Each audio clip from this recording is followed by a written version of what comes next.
So, hello and good day. The project that I'm going to show you is called GeoApp.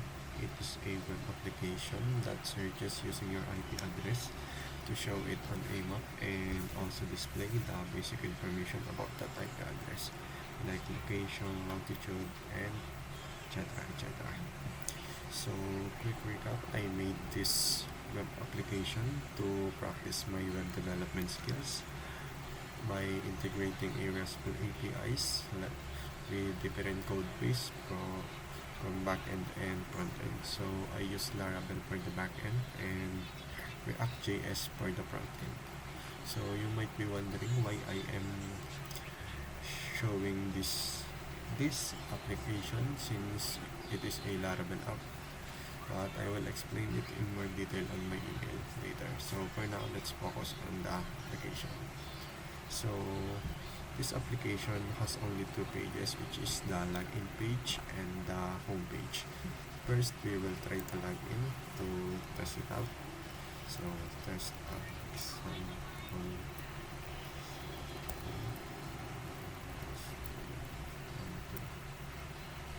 oops, I think I made a mistake, and as you can see, it will say unauthorized. So this is the home page. So GeoApp and your name here.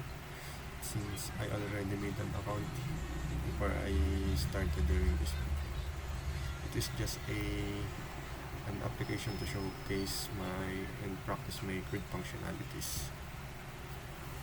So as you can see, we have the search bar here and the result and the location map and also the history.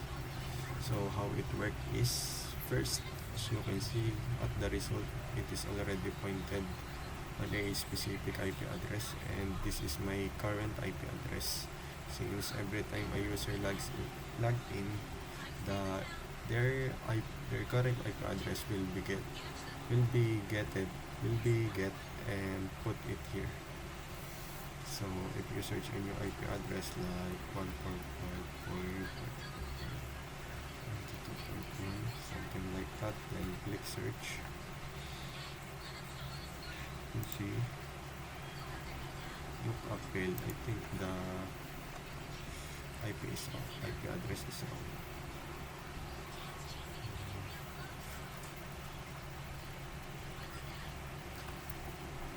Let's try again. So as you can see, it works like that. And the new IP address and the city, region, country, location, and as you can see here, this is the map where that IP address locates. And the history, all your searches will be shown here, and you can do the correct functionalities to delete, update, and everything. Let's search another one. 135.66.2.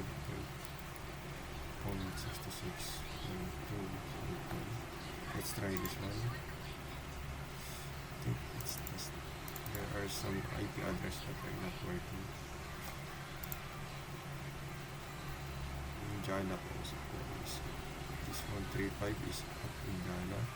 And to check the code works, let's delete this one. Yeah, it works. And if you refresh, you will go back to your current IP address. Yeah. So as you can see here, and if you click here, it will be search something like that. So you don't need to retype everything. Just click the history and you can search that IP address again. So to delete, refresh. So as for the sources, this is what happened. So as for the network, this is how it looks like. So for the source code, let's go first.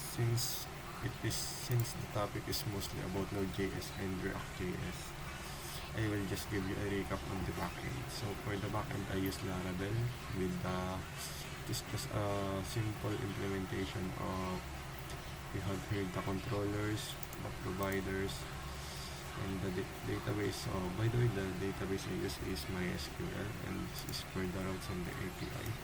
This is all the routes available that we can use for our content.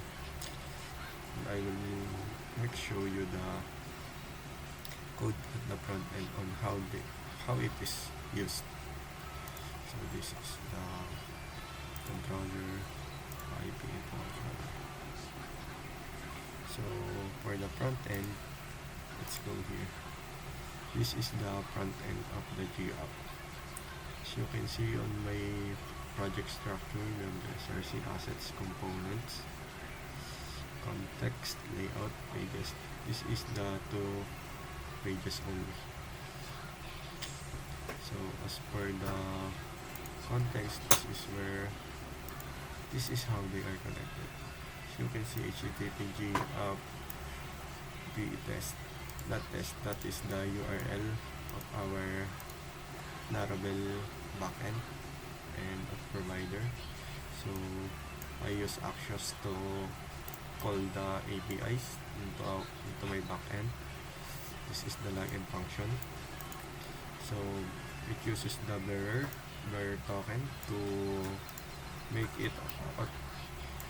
it authorized, so that every time the user try to access our application, they will need to log in, store IP address, and then the logout. And this is also the encodes. This is just a basic React Tailwind CSS. The map, I use the React leaflet to show the map container. And at the home page, this is where the whole thing happens. So just a basic, so the API, and then the history, declaring some functions, and the home, use effect, API current, then the history, fetching history, then the use effect, then delete, then the search IP function, play search, and yeah, that's all. Data table. And then for the components, we have the button, footer, form, and some other stuff. So that's all for my app, and I will explain some other on my email messages. Thanks so much.